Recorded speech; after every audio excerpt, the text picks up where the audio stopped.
안녕하세요. 출애굽기 두 번째 시간입니다. 먼저 출애굽기의 큰 그림을 생각해 보세요. 출애굽기에는 세 가지 큰 그림이 있다고 했습니다.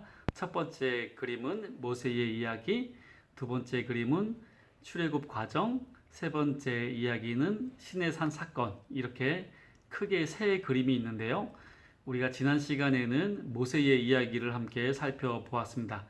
오늘은 두 번째 그림인 출애굽 과정에 대해서 함께 살펴보도록 하겠습니다.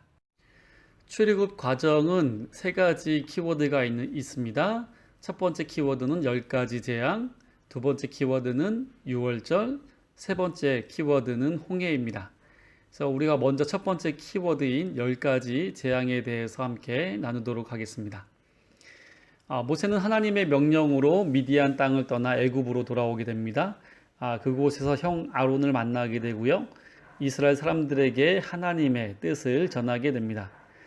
그 후에 모세와 아론은 바로를 찾아가서 이스라엘 백성을 내놓으라고 합니다.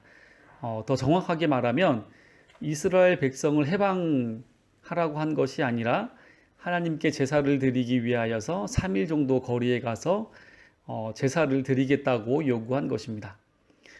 아무래도 처음부터 이스라엘 백성을 풀어달라고 요구하면 바로가 즉시 거절할 것이기 때문에 풀어달라고 한 것이 아니라 3일 정도 거리에 가서 제사를 드리고 오겠다라고 한 것입니다. 하지만 이 역시 바로는 받아주지 않게 됩니다. 그래서 10가지 재앙이 시작되는데요.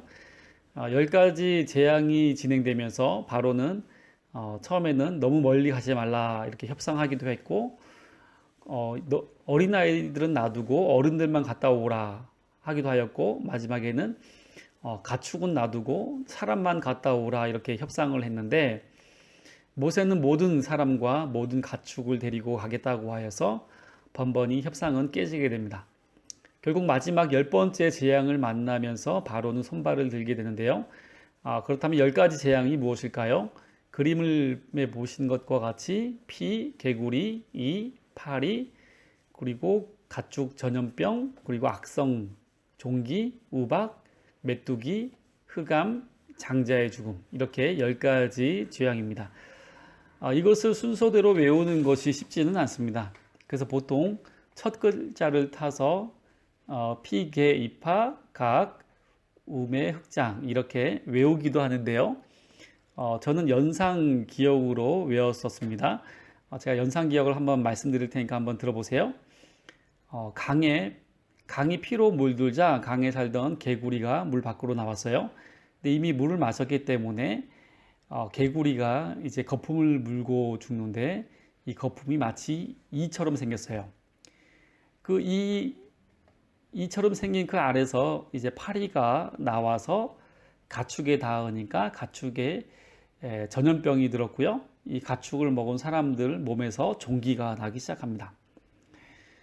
그때 하늘에서 우박이 내렸는데 우박으로 땅에 있는 모든 곡식이 사라지자 메뚜기 떼가 먹을 것을 얻기 위하여서 하늘에서 날아옵니다. 근데 너무 많은 메뚜기가 와서 하늘이 마치 흑암처럼 어두워졌어요. 이 어둠 속에서 장자가 죽어서 사람들이 우는 소리가 들렸습니다. 저는 이렇게 외웠는데 다시 한번 여러분 생각하면서 외워보시기 바랍니다. 여기까지가 첫 번째 키워드인 10가지 재앙입니다. 두 번째 키워드는 유월절입니다. 유월절은 10가지 재앙 중에서 마지막 재앙과 관련이 있습니다. 마지막 재앙은 장자의 죽음인데 여기서 장자 죽음은 사람뿐만 아니라 노예 그리고 모든 가축에게도 해당이 됩니다.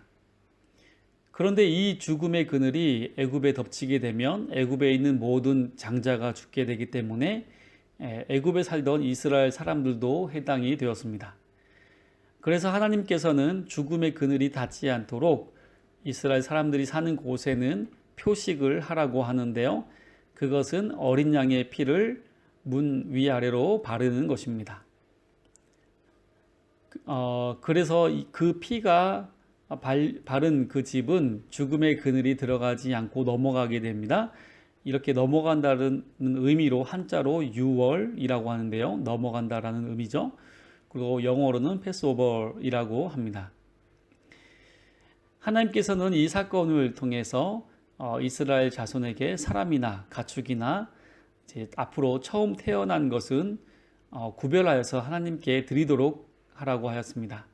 이것은 훗날 이스라엘 12지파 중에서 레위 지파가 하나님을 섬기는 지파가 되는 것과도 관련이 있습니다. 여기까지가 두 번째 키워드인 유월절에 대한 내용이고요. 세 번째 키워드는 홍해입니다. 이스라엘 백성들은 애굽에서 나오게 됩니다. 이때 애굽 사람들에게 많은 은금, 보화들을 달라고 하는데 애굽 사람들은 10가지 재앙이 두려워서 그랬는지 그들이 요구하는 대로 모두 주게 됩니다.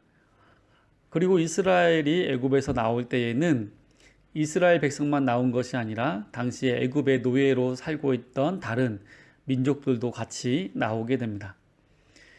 애굽을 떠나고 처음으로 장막을 치며 잠을 자는데 그때부터 밤에는 불기둥으로 낮에는 구름기둥으로 하나님께서 이스라엘을 보호하십니다.